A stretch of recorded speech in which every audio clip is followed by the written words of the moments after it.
پیارے دوستوں، السلام علیکم۔ میرا نام طارق نصیر ہے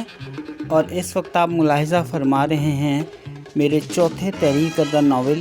$6 ملین مین اور بگ فٹ۔ اور یہ ناول میں نے امریکہ میں سن 1978 میں پیش کردہ CinemaScope film the secret of Bigfoot سے متاثر ہو کر تحریر کیا ہے، اور اس وقت آپ کی خدمت میں میرے اس نئے تحریر کردہ ناول کی تیسری اور آخری ویڈیو قسط پیش کی جا رہی ہے، جو کہ صفحہ نمبر 21 سے لے کر صفحہ نمبر 32 تک کے صفحات پر مشتمل ہے۔ تو آئیے دوستوں،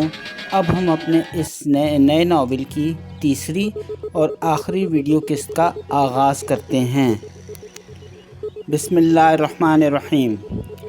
گزشتہ سے پیوستہ۔ کرنل اسٹیو آسٹن بھی بگ فٹ کے پیچھے پیچھے اس غار میں داخل ہو گئے۔ اس غار میں پہلے ہی سے کرنل اسٹیو آسٹن کو پکڑنے کے لیے ایک منصوبہ بندی کے ذریعے ایک جال تیار کر لیا گیا تھا۔ کرنل اسٹیو آسٹن نے غار کے اندر داخل ہو کر دیکھا کہ اس کے اندر مزید آگے جانے کا راستہ بند ہے اور غار کی دیواروں سے پانی کے ٹپکنے کی آوازیں آ رہی ہیں۔ تو پھر انہوں نے مولن بیکی کو آوازیں دینی شروع کر دیں، کیونکہ انہیں یقین تھا کہ مولن بیکی کو اسی غار میں کہیں قید کیا گیا ہے۔ لیکن جب انہیں وہاں سے کوئی جواب نہیں ملا اور وہاں مسلسل خاموشی چھائی رہی، تو پھر انہوں نے اس غار کی دیواروں کا بغور جائزہ لینا شروع کر دیا۔ تو پھر کرنل اسٹیو آسٹن کو غار کی ایک دیوار پر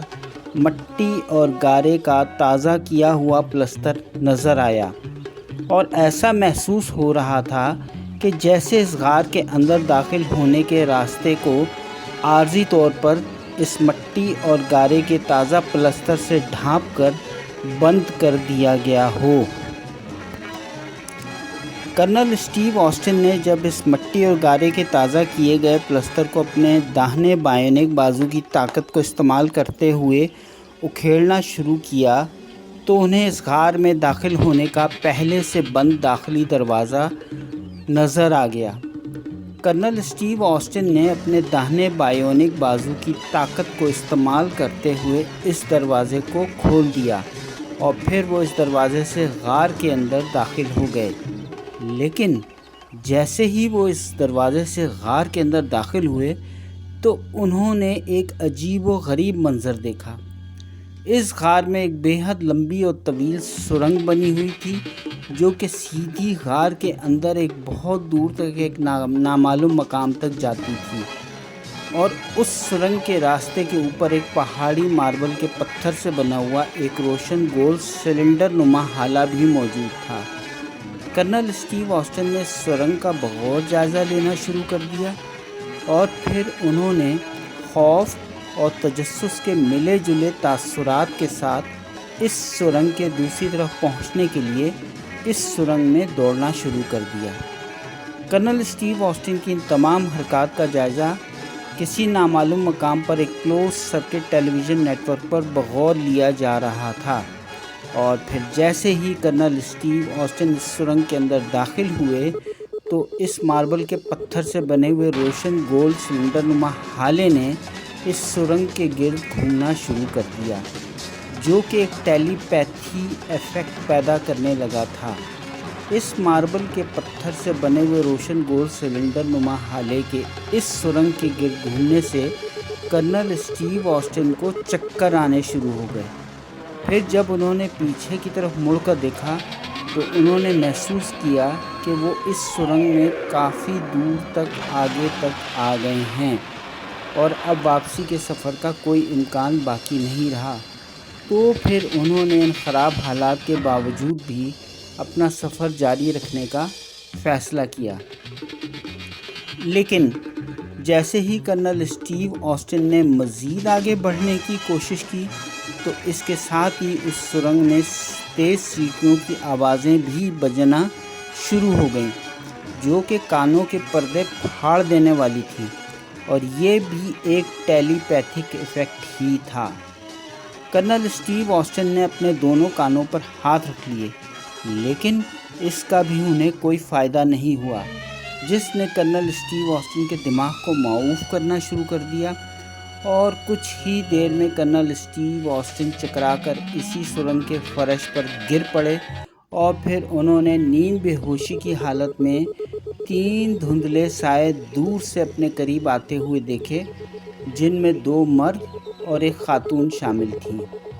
یہ لوگ جلد ہی کرنل اسٹیو آسٹن کے قریب پہنچ گئے، اور ان میں سے ایک آدمی کرنل اسٹیو آسٹن کے سر پر جھکتے ہوئے بولا کہ ہم نے اب تک کا سب سے دلچسپ انسان آج دیکھا ہے۔ اس کے بعد کرنل اسٹیو آسٹن بے ہوش ہو گئے۔ ان کے بے ہوش ہونے کے ساتھ ہی کچھ لوگ وہاں پر ایک اسٹریچر لے کر پہنچ گئے، اور انہوں نے کرنل اسٹیو آسٹن کو اس اسٹریچر پر لٹایا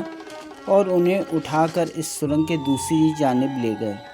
ادھر بیس کیمپ میں آسکر گولڈمین کو کرنل اسٹیو آسٹن کی بائیونک ساتھی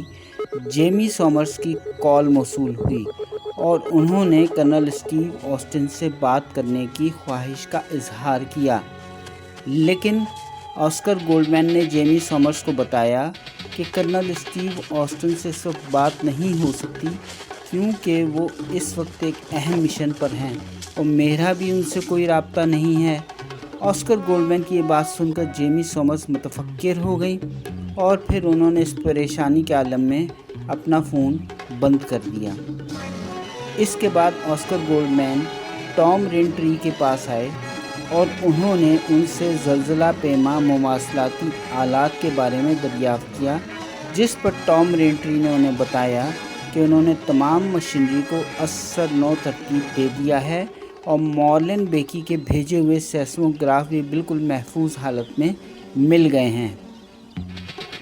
مارلن بیکی کے ان سیسموگراف کے مطابق اس مقام پر ایک بہت بڑی والکینک ایکٹیویٹی جاری ہے، اور یہاں پر ایک بہت بڑا والکینک وینٹ بھی موجود ہے، جس سے توانائی کے بہت بڑے اخراج کا امکان ہے،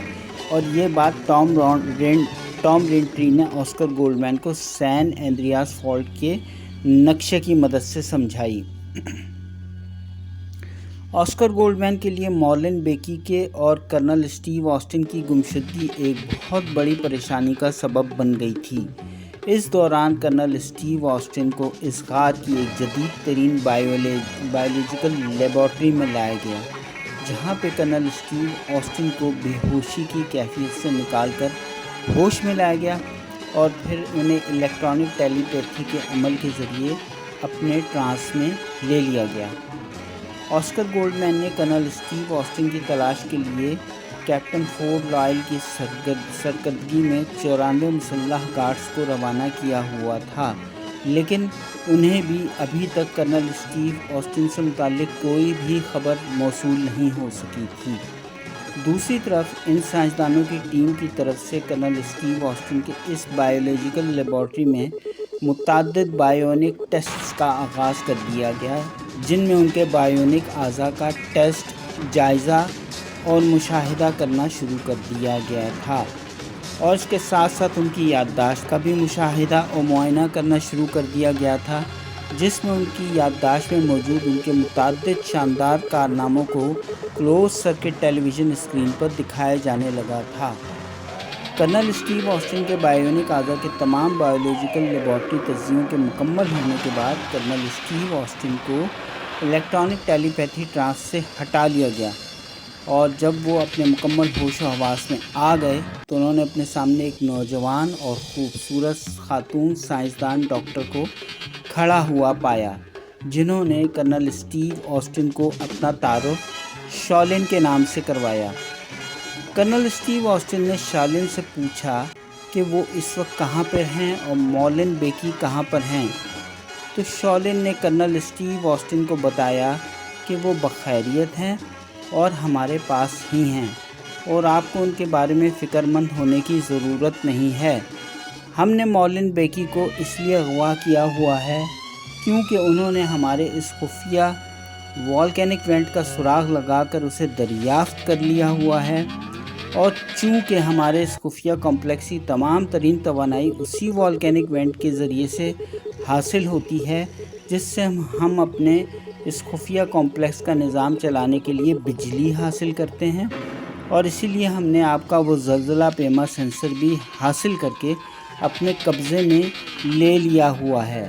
اور اب ہم اس زلزلہ پیما سینسر کی مدد سے ایک ایسی جیمنگ ڈیوائس تیار کر رہے ہیں جس سے آپ لوگ مستقبل میں ایسا کوئی بھی زلزلہ پیما سینسر ایجاد نہیں کر سکیں گے جو ہمارے اس خفیہ والکینک وینٹ کو دریافت کر سکیں۔ اس کے بعد کرنل اسٹیو آسٹن نے اپنے بیڈ کے باہنی طرف کھڑے ہوئے بگ فٹ کو بے ہوشی کی حالت میں کھڑے ہوئے دیکھا، تو انہوں نے شالن سے پوچھا، شالن سے اس بگ فٹ کے بارے میں دریافت کیا، تو شالن نے کرنل اسٹیو آسٹن کو بتایا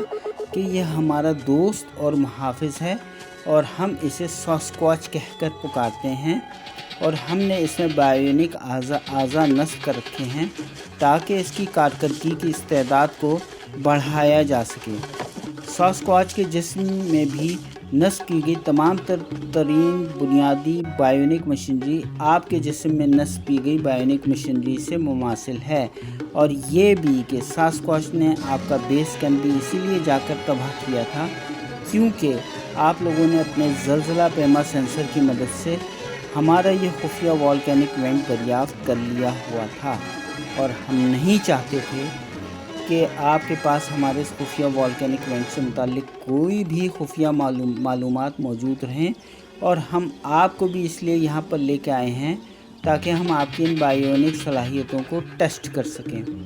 اور ہم نے آپ کو ایک بہت ہی خاص انسان پایا ہے،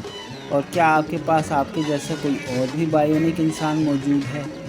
جس پر کرنل اسٹیو آسٹن نے اپنی بائیونک ساتھی جیمی سومرس کی زندگی کو بچانے کے لیے انکار کر دیا، لیکن لائی ڈیٹیکٹر مشین نے فوری طور پر کرنل اسٹیو آسٹن کے جھوٹ سے پردہ اٹھا دیا، جس پر شالن نے کرنل اسٹیو آسٹن سے کہا کہ یہ تو آپ اور میں اچھی طرح سے جانتے ہیں کہ یہ سچ نہیں ہے۔ اس کے بعد شالن نے کرنل اسٹیو آسٹن کو آرام کرنے کا مشورہ دیا، اور پھر اس نے کچھ دیر بعد دوبارہ آنے کا کہا، اور یہ بھی بتایا کہ وہ اچھی طرح سے تیاری کر لیں کیونکہ وہ ان سے اب بہت سے اہم سوالات کریں گی، اور جو سوالات کرنل اسٹیو آسٹن ان سے کرنا چاہیں تو وہ ان کے بھی مکمل جوابات دیں گی، کیونکہ جو معلومات شالن کرنل اسٹیو آسٹن کو دیں گی تو وہ آپ کسی کو بھی بتانے کے قابل نہیں رہ سکیں گے۔ یہ کہہ کر شالن نے مسکراتے ہوئے اپنے ہاتھ میں پکڑے ہوئے ریموٹ کا ایک بٹن دبا دیا، جس سے وہ اچانک غائب ہو گئی۔ کرنل اسٹیو آسٹن نے حیرانگی کے عالم میں اپنے بستر سے اٹھنے کی کوشش کی تو شالن اسی ریموٹ کا بٹن دبا کر دوبارہ اسی کمرے میں واپس آ گئی۔ کرنل اسٹیو آسٹن نے حیرانگی کے عالم میں شالن سے پوچھا کہ تم کون سے ملک سے آئی ہو؟ تو شالن نے مسکراتے ہوئے کرنل اسٹیو آسٹن کی اس بات پر ایک زوردار قہقہا لگا کر کہا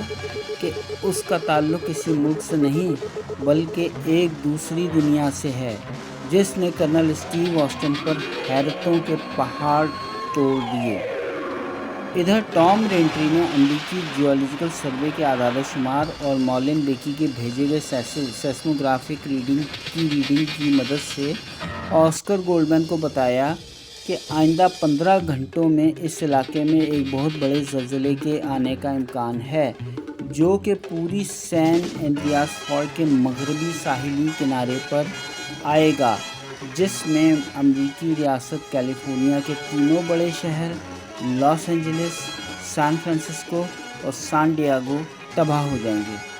جس پر آسکر گولڈمین کے ہاتھوں کے طوطے اڑ گئے۔ تو تب ٹام رینٹری نے اپنے کمپیوٹر تجزیوں کی مدد سے آسکر گولڈمین کو ایک اور مشورہ بھی دیا کہ اگر اس والکینک وینٹ سے توانائی کا اخراج کر دیا جائے تو اس کے زلزلے کی شدت میں نمایاں کمی لائی جا سکتی ہے، کیونکہ توانائی کے اخراج سے زلزلے کی شدت میں کمی آنے کا امکان پیدا ہو جاتا ہے۔ اس بات پر آسکر گولڈمین نے تجویز کیا کہ اگر والکینک وینٹ کے قریب اور نزدیک ترین زمینی مقام پر زمین کے اندر ایک چھوٹے سائز کے ایٹم بم کا دھماکہ کر دیا جائے تو شاید توقع سے زیادہ مقدار میں توانائی کا اخراج ہو جائے، اور زلزلہ آنے کا امکان بھی کافی حد تک ختم ہو گیا،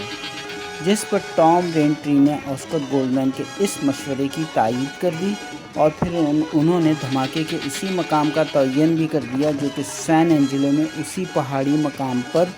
واقع تھا، جس پہاڑی مقام کی نشاندہی مارلن بیکی نے بھی کی ہوئی تھی۔ اس دوران کرنل اسٹیو آسٹن اور مارلن بیکی کی تلاش میں گئی ہوئی محافظین کی ایک ٹیم کا ایک رکن بیس کیمپ پر واپس آیا جس کا نام چک باؤمین میل تھا،